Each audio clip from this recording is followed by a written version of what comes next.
Now, the climate conference COP29 enters its fourth day in Baku, Azerbaijan, with repeated calls for a curb on carbon emissions and more funds to help the vulnerable countries facing the impact of climate change. Well, the all-important text on the climate finance goal was described today as a workable basis for discussion by the lead negotiator of the conference, a claim that many countries are disputing. Let's speak to Gareth Redmond-King, head of the international programme at the Energy and Climate Intelligence Unit. Thanks for being with us. Just an overall starter question, if I can. What does Donald Trump's election now mean for the future of this kind of work? Well, I wasn't at the COP in 2016 when Donald Trump was elected the first time around. People who were described a sense of, shock and disbelief and not quite understanding how things would carry on in the way they were supposed to. A lot of those people have said since we got here to Baku that the mood is very, very different from that this time. And it certainly doesn't feel as though there's a shadow over the discussions here as a result of what's happened in the US.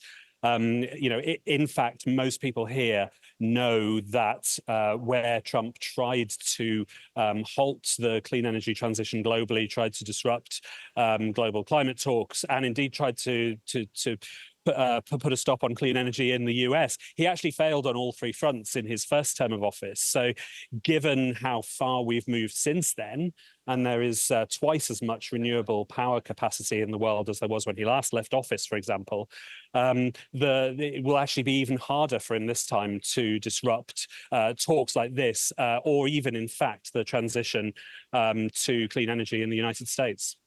We are seeing every week aspects of extreme weather. Today we've been reporting from Delhi and from Pakistan, from Islamabad. We've seen warnings about more rain in Spain. Just give us the current projections on temperature rises.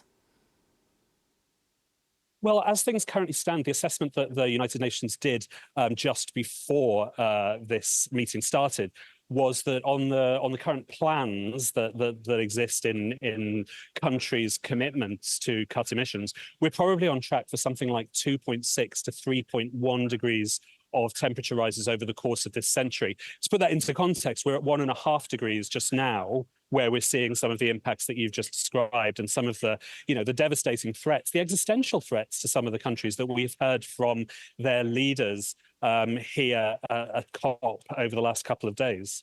And in terms of what that means for people and, for example, what China is doing, it's often criticised, but actually it is ploughing ahead, isn't it, with technology changes? Absolutely. China is the single biggest investor in clean energy in the world.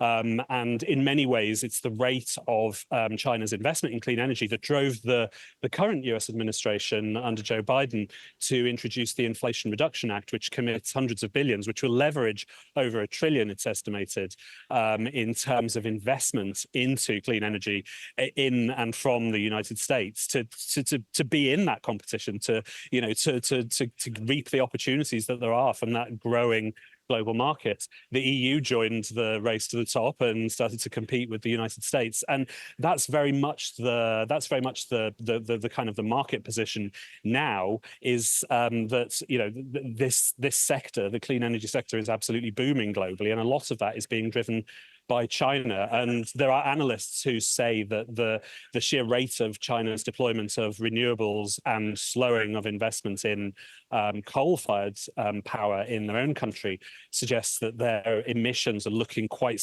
level now and may even peak this year and start to fall afterwards. And what about the focus of this COP, which is access to finance for developing nations?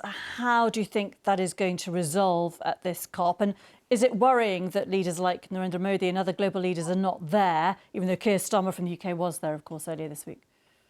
I mean, I think those are two separate things. I don't think it's worrying that leaders aren't here. Leaders don't need to be here every time. It's important when leaders have something to inject into the talks that gives it momentum and sets a bar for others, that they do come. And that's exactly what Keir Starmer did on behalf of the United Kingdom this week. But, here or not in terms of their leaders, all of those countries are still here. Their negotiating teams are here. They're in the rooms talking about climate finance. It's at a complicated stage. We're at the stage at any COP where a lot of us start to feel a little bit as though is there hope, and then we have to remind ourselves that it's actually barely halfway through week one, and it always is like this halfway through week one. There's a lot of complexity, a lot of things are put on the table, a lot of people are still putting their negotiating positions out there before the discussions get political, which is next week when ministers come. So I think, you know, there are a few kind of sounds and noises around from some of the negotiating parties, including some that are very important to shifting some of this, but also some input from experts to show that the money is there, the money is in the world, in the system, that there are ways, novel ways of raising that, and that, you know, there are a series of practical steps to get to the 1.3 trillion, which is the number that those experts, Nick Stern and Vera Songway, have estimated and injected that into the talks today as well. Gareth Redmond-King from the Energy and Climate Intelligence Unit, thank you very much for being with us. Thank you.